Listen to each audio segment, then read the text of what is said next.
No, but the doctrine of the Trinity does not originate with the Scriptures.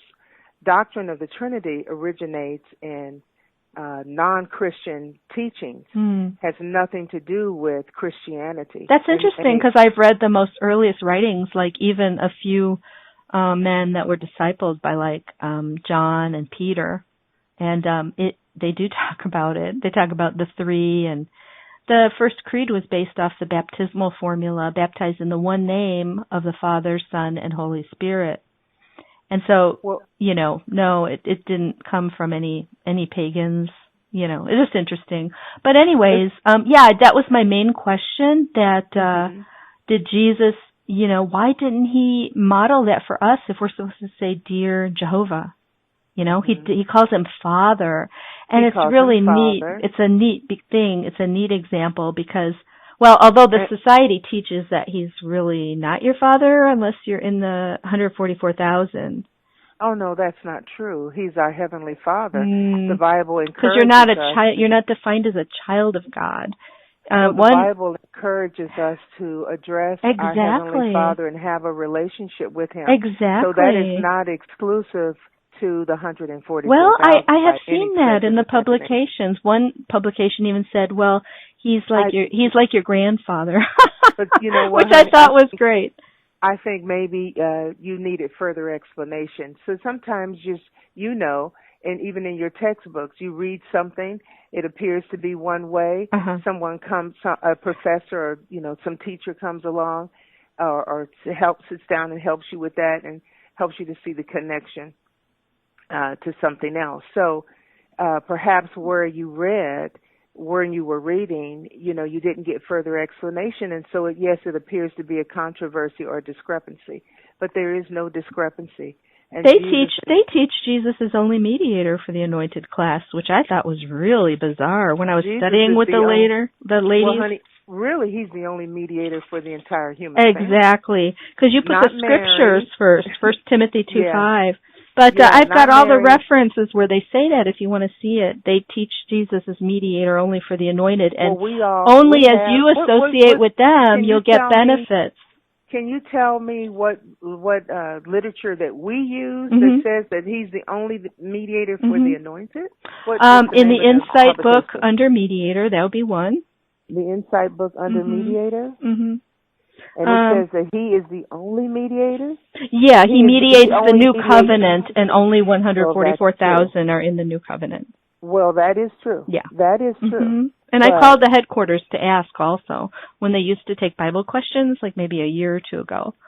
I said, is Jesus mediator? Because so many witnesses tell me it's not true, and they confirmed that it is true.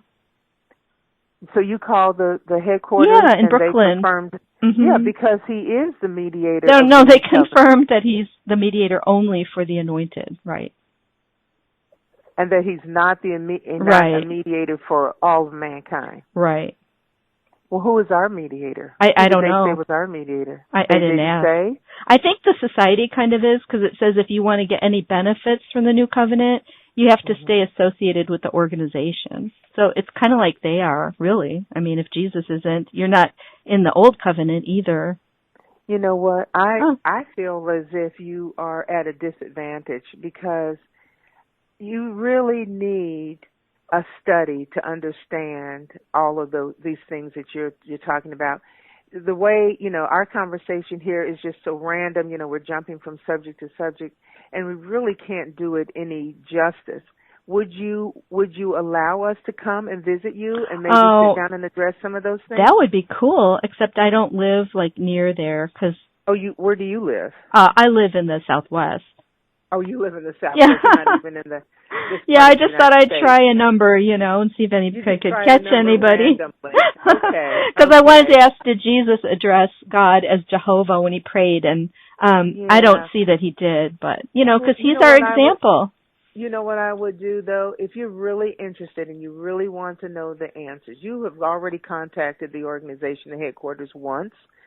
Ask them, contact them again, and ask them to send someone to you who really understands the scriptures, has a good grasp of the scriptures and the organization, and separate those things out for you and help you to understand. Well, I don't know if I want to. I don't have a huge. Yeah, because like the scandals recently, like the Australia Royal Commission, I'm kind of afraid it could be like that. You know, the Royal Commission concluded that they cover up like pedophiles in the organization. That was done by the Australia government. That Jehovah's Witnesses cover up pedophiles. So I don't know who they would.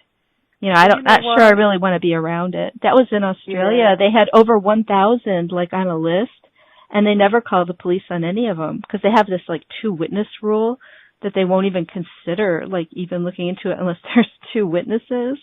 So I don't know. It's in the Elders Manual. Yeah, it's in the Secret Elders Manual. It's in the Secret Elders Manual, which is published now. You know, because the Royal Commission was examining it as one of the concerns they had, and Jeffrey Jackson even testified there. You can see it online. It's very interesting. Well, so I'm kind of leery of. I don't want my kids to be around it or.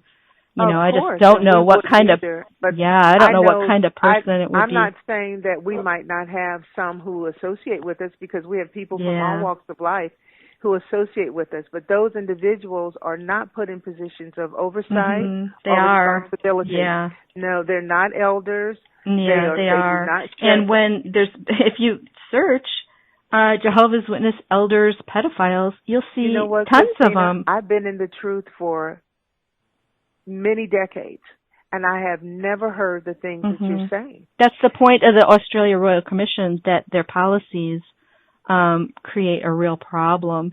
And the people, when you talk to the people, they don't even want to look into it. They're, I would never look at that. Like it's just in the news. It's just in Australia. You know, and the more you have people that aren't willing to look into things, the more it creates that kind of climate where that could flourish, you know, the sheltering of them. And they're not going to tell you if there's even one there. They don't tell anybody or warn. A woman just recently successfully got a big settlement in Philadelphia because they knew about it, what was happening to her.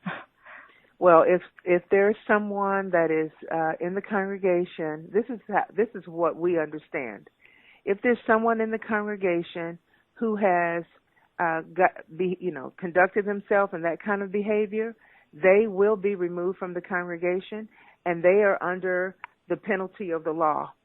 So whatever the law would exact against them, they would have to pay. That's what the Australia that's what the congregation would never uphold anyone that engages in that kind of behavior. They have a history of telling people to leave it in Jehovah's hands, that you don't want to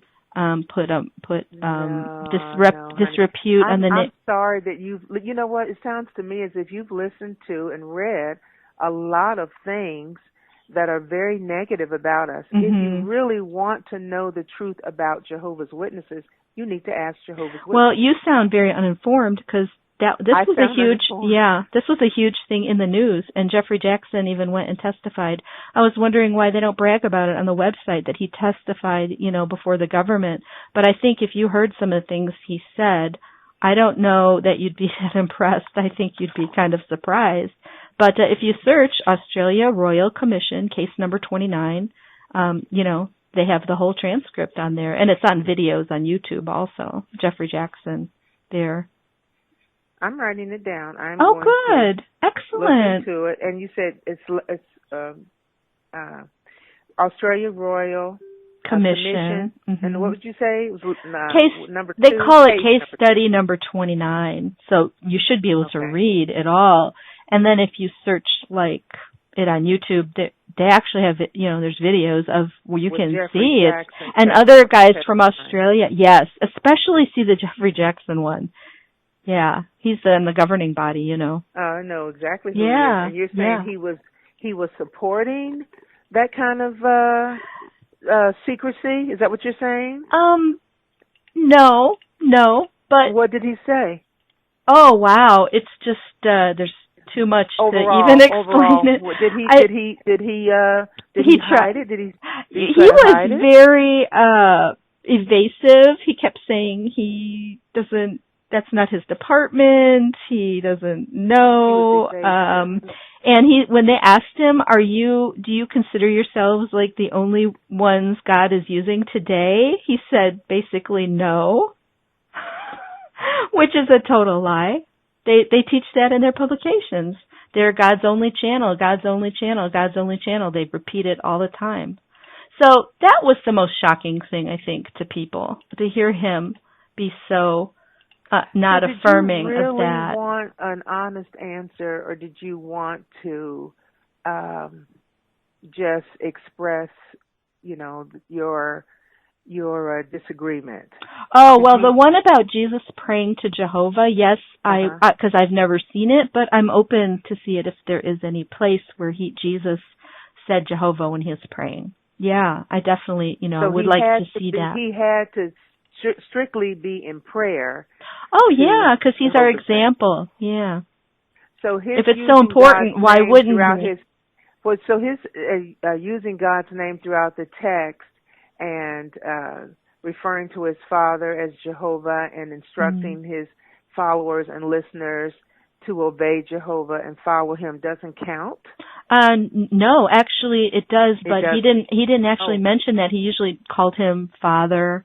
He talked about making your name known, but it's interesting how little, there's almost no evidence. And like I said, it's not in Greek manuscripts, so just because the New World Translation put it in at that point, it's not in any. You have to use the Greek manuscripts to translate the New Testament. Otherwise, it's, you're just changing it. You have to use Greek text. There are Greek texts available.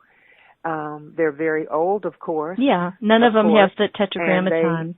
What they did was they went back and they looked at the very oldest text. Right, even the oldest ones do not. But if you could show me or tell me the name of it, I'm very open to it. Yeah, there aren't any. That's what I'm saying. Off the top of my head here, I have nothing in front of me to. I understand. And that's why I was saying if you would contact a local congregation, you said you're there in the Southwest.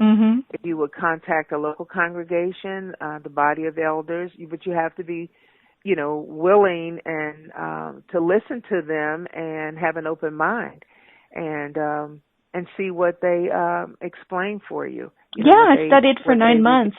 Yeah, I did hear what they had to say. Yeah, they didn't answer a lot of my questions, and then they kind of got, tired of them.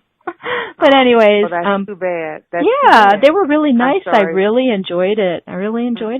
But hey, thanks for your time. And thank you. And I hope you look that up and check it out, and then you'll be, in case people ask you about it too, you'll be ready. You'll be up on it. Because I've never heard of that before. Yeah, so, they don't seem to be putting that on their news section on jw.org, I guess. But okay, well, hey, thanks for talking. Thanks for being so nice to me.